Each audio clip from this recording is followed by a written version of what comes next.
அண்மை செய்தி. அதிமுக மாவட்ட செயலாளர்கள் கூட்டத்தில் ஈரோடு கிழக்கு இடைத்தேர்தலில் அதிமுக போட்டியிட போவதில்லை என்ற முடிவானது எட்டியுள்ளது. தொடர்பான அண்மை செய்தியை பார்த்து வருகிறோம்.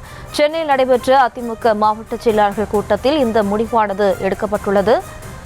ஈரோடு கிழக்கு இடைத்தேர்தலில் அதிமுக போட்டியிட போவதில்லை என்ற முடிவினை அதிமுக தரப்பில் எடுக்கப்பட்டுள்ள தொடர்பான அண்மை செய்தியை பார்த்து வருகிறோம்.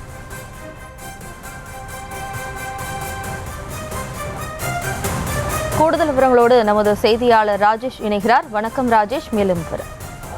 வணக்கம். ஈரோடு இடைத்தேர்தலில் அதிமுக போட்டியிடுமா என்ற ஒரு பெரிய எதிர்பார்ப்பு எழுந்திருந்தது.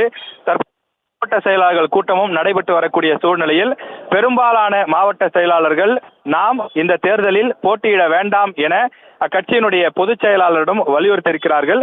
எனவே கூட்டத்தில் ஒருமனதாக இந்த ஈரோடு கிழக்கு இடைத்தேர்தலில் போட்டியிட வேண்டாம் என அதிமுக தலைமை முடிவு செய்திருக்கின்றது. அதற்கான காரணங்களை ஒவ்வொரு மாவட்ட செயலாளரிடம் கேட்டார்கள். அதாவது இந்த மாவட்ட செயலாளர் கூட்டம் தொடங்கிய உடனே இந்த தேர்தலில் போட்டியிடலாமா வேண்டாமா, போட்டியிடலாம் என்றால் அதற்கான காரணம் என்ன என்பது குறித்து ஒவ்வொரு மாவட்ட செயலாளரிடமும் கருத்துக்கள் கேட்கப்பட்டது. அவர்கள் மைக்கு பிடித்து ஒவ்வொரு மாவட்ட செயலாளரும் தங்களுடைய கருத்து என்ன என்பதை எடப்பாடி பழனிசாமி அவர்களிடம் தெரிவித்தார்கள். அதில் பெரும்பாலான மாவட்ட செயலாளர்கள் தெரிவித்த கருத்து, இடைத்தேர்தல்கள் நியாயமாக நடைபெறாது. இதுவரை நடைபெற்ற இடைத்தேர்தல்களில் பெரும்பாலும் ஆளும் கட்சி தான் வெற்றி பெற்றிருக்கிறது. கடந்த இந்த 3 ஆண்டுகளில் நடைபெற்ற இடைத்தேர்தலிலும் கூட ஆளும் தரப்புக்குத்தான் வெற்றி கிடைத்திருக்கிறது. எனவே இந்த இடைத்தேர்தலில் நாம் போட்டியிடுவதனால் எந்த பயனும் கிடையாது, தேர்தல் நியாயமாக நடைபெறாது எனவும் பணம் ஆறு போல ஓடும் என்றும் மாவட்ட செயலாளர்கள் கருத்து தெரிவித்திருக்கிறார்கள். அது மட்டும் இல்லாமல் இந்த தேர்தலில் வெற்றி பெற்றால் வெறும் 10-12 மாதங்கள் மட்டும்தான் அவர்கள் பதவியில் இருக்க முடியும். அதற்காக நேர விரயம் போன்றவற்றை எல்லாம் நாம் செய்ய வேண்டிய அவசியம் இல்லை என முடிவு செய்திருப்பதாக நமக்கு தகவல் கிடைத்திருக்கின்றது. எனவே ஈரோடு கிழக்கு பொறுத்தவரையிலே அவர்கள் போட்டியிடவில்லை, அதிமுகவினர் போட்டியிடவில்லை என்பதுதான் தற்போது மாவட்ட செயலாளர்கள் கூட்டத்திலே முடிவு செய்யப்பட்டிருக்கின்றது. ஏற்கனவே விக்கிரவாண்டி இடைத்தேர்தலின் போது கூட அதிமுக அந்த தேர்தலிலிருந்து விலகுவதாக அறிவித்திருந்தார்கள், போட்டியிட போவதில்லை என தெரிவித்திருந்தார்கள்.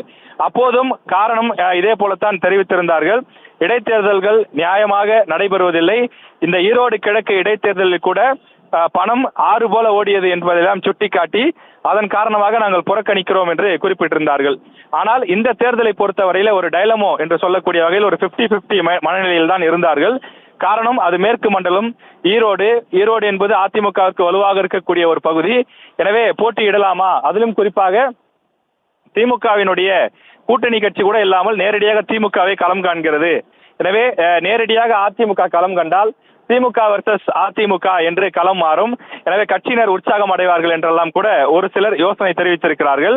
ஆனாலும் கூட பெரும்பாலான மாவட்ட செயலாளர்கள் இது நமக்கு சரியாக வராது, காரணம் இந்த தேர்தல்கள் ஆளும் கட்சியினருக்கு தான் அதிகாரிகள் அனைவருமே சப்போர்ட்டாக இருப்பார்கள் என உள்ளே பேசப்பட்டிருக்கிறது. ஆளும் கட்சியினுடைய அமைச்சர்கள் அனைவரும் முகாமிடுவார்கள். தற்போது 34 அமைச்சர்கள் இருக்கிறார்கள் என்று சொன்னால் அனைவருமே ஒவ்வொரு பகுதிக்கும் சென்று அங்கு முகாமிட்டுக் கொள்வார்கள். அவர்கள் வீடு வீடாக சென்று பிரச்சாரம் மேற்கொள்வார்கள். அதிகார துஷ்பிரயோகம், பண விநியோகம் போன்றவை எல்லாம் அதிகமாக நடைபெறும் என இந்த கூட்டத்தில் மாவட்ட செயலாளர்கள் கருத்துக்களை தெரிவித்திருக்கிறார்கள். எனவே அதிமுக இந்த போட்டியிலிருந்து விலகுவதாக தற்போது முடிவு செய்யப்பட்டிருக்கிறது. அதிமுக போட்டியிடாத பட்சத்தில் இனி அதனுடைய கூட்டணி கட்சியான தேமுதிக போட்டியிடுமா என்பதை நாம் பார்க்க வேண்டும். அதிமுகவினுடைய முடிவை எதிர்பார்த்துதான் பாஜக கூட்டணியும் காத்து கொண்டிருக்கிறது. எனவே பாஜக போட்டியிடுமா, பாஜகவும் போட்டியிலிருந்து விலகுமா என்பதையெல்லாம் இன்று அல்லது நாளைக்குள் நமக்கு தெரிந்துவிடும்.